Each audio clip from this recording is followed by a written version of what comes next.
ऋषि, यही है बल निधि, मेरे बल का प्रतिरूप।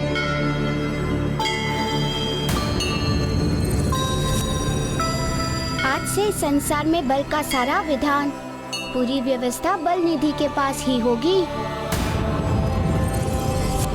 पुत्र, तुमने न केवल मेरे पुत्र गजशक्ति की रक्षा की है, बल्कि बलधारी का अंत करके सारे गांव की रक्षा की है। इसके लिए हमारा परिवार तथा यह गांव सदा तुम्हारा आभारी रहेगा।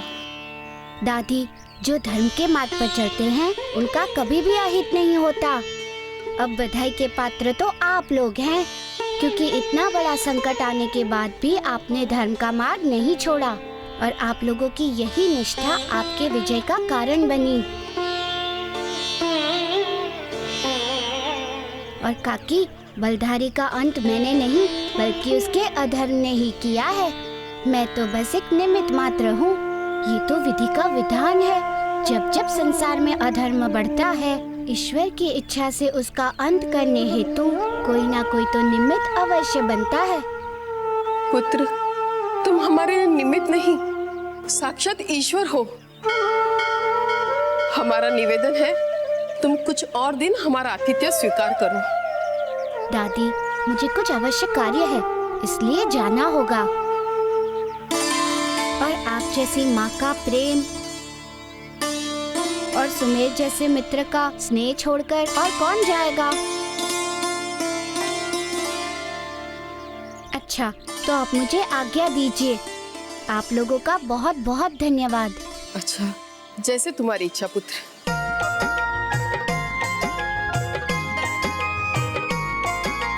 नाम हनुमान बलवान बाल भगवान, महिमा अनंत जाको सृष्टि गुण गायो है। महाशक्ति दिव्य शक्ति ऐसो महावीर शक्ति, देखी देखी वैरिणी को अंतर कपायो है। अंजनी को लाल लाल लाल गाल, क्रोधवंत को न समझ पावे भ्रुकुटी चढ़ायो है। बाल हनुमान महाकाल भगवान धाय, वैरिणी के अंत है तू गदा को उठायो है। वैरिणी के अंत है तू गदा को उठायो है। वैरिणी के अंत है तू गदा को उठायो है। नारायण नारायण।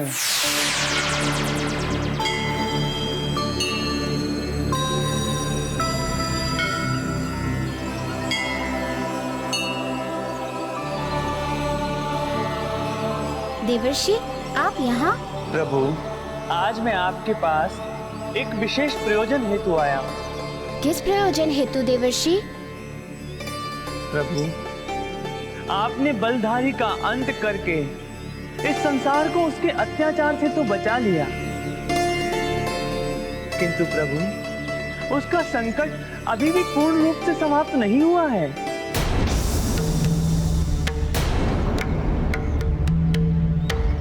मैं कुछ समझा नहीं देवर्षि। प्रभु, बलधारी जैसा व्यक्ति इस संसार में फिर से कभी भी खड़ा हो सकता है तथा वो मनुष्यों का बल धारण करके स्वयं को महाबली बनाएगा एवं संसार के लोगों को शक्तिहीन कर उन पर अत्याचार करेगा। प्रभु, इस संसार में ऐसी घटना दोबारा ना घटे, इसके लिए एक ऐसी निधि का निर्माण करना होगा जो स्वयं बल की नियंता हो, बल की अधिपति हो, जिसके द्वारा कोई भी निर्बल व्यक्ति बल प्राप्त कर सके। प्रभु, आप तो बल निधान हैं, स्वयं बल के स्वामी हैं, इसलिए इस निधि का निर्माण भी आप ही कर सकते हैं। इसलिए प्रभु, संसार के कल्याण के हेतु मेरी आपसे विनती है कि संसार के कल्याण हेतु शीघ्र बल निधि का निर्माण करें। देव ऋषि, मैं संसार की रक्षा एवं हित के लिए बल निधि का निर्माण अवश्य करूंगा, किंतु इसके निर्माण में एक समस्या है। कैसी समस्या प्रभु? कि बल निधि के निर्माण के लिए किसी अखाड़े की आवश्यकता होगी, उसके बिना इसका निर्माण संभव नहीं है। नारायण नारायण, तो इसमें कोई समस्या नहीं है प्रभु, क्योंकि बल निधि के निर्माण के लिए उससे अच्छा और कौन सा अखाड़ा हो सकता है जिसका निर्माण आपने गज शक्ति को शिक्षा प्रदान करने के लिए स्वयं किया था। हाँ, सत्य।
ऋषि, यही है बल निधि, मेरे बल का प्रतिरूप।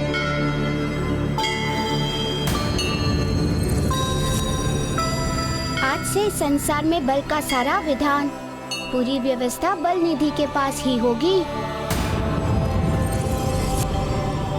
लोगों की रक्षा का भार भी इन्हीं पर होगा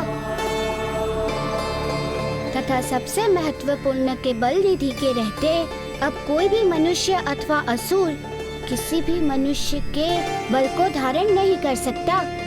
नारायण नारायण, तो प्रभु क्या कोई भी बलहीन मनुष्य बल निधि के द्वारा अपने बल को धारण कर सकता है? हाँ देव ऋषि। प्रभु, बल धारण करने की विधि क्या होगी? बस केवल नियम और पालन। अर्थात प्रभु? देव ऋषि, बल निधि का वास सदैव अखाड़ों के भीतर होगा। कोई भी मनुष्य अपने श्रम एवं लगन के द्वारा पराजित करना चाहे तो यदि वे मेरी आराधना कर मेरे अखाड़े का निर्माण करता है तथा मेरी सिंदूरी रूप की प्रतिमा के सम्मुख प्रतिदिन अखाड़े में अभ्यास करेगा तो बलहीन से बलहीन व्यक्ति भी बलवान हो सकता है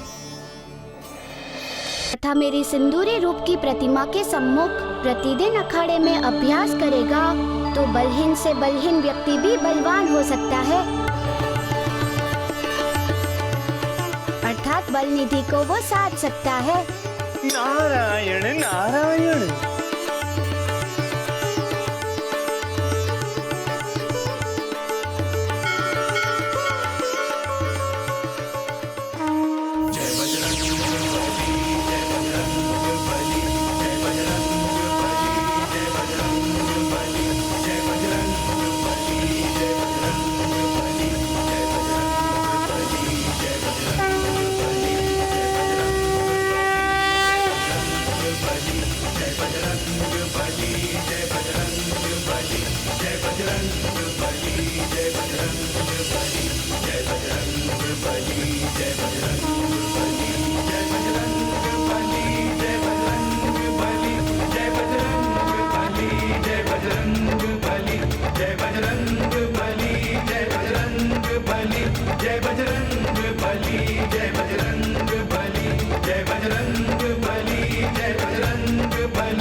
बल निधि रूप सदा अखाड़ों में ही वास करेगा। अखाड़ों की मिट्टी में कण कण में मेरे बल का वास होगा। नारायण नारायण।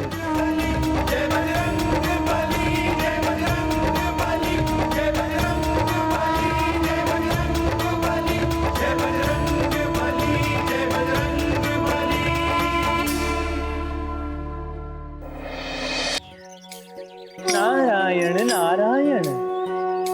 प्रभु, मैं आभारी हूं आपका। आज आपने बल निधि का निर्माण कर न केवल हम पर अपितु पूरे संसार पर उपकार किया है। प्रभु, आने वाले युगों में ये संसार सदैव आपका आभारी रहेगा। अब इस संसार में कोई भी बलधारी मनुष्य निरंकुश नहीं होगा और ना ही कोई मनुष्य निर्बल। अपितु आपकी कृपा से निर्बल से निर्बल मनुष्य अखाड़े में अभ्यास के द्वारा अपने बल को धारण कर सकता है। हे बल निधान, अब मुझे आज्ञा दीजिए।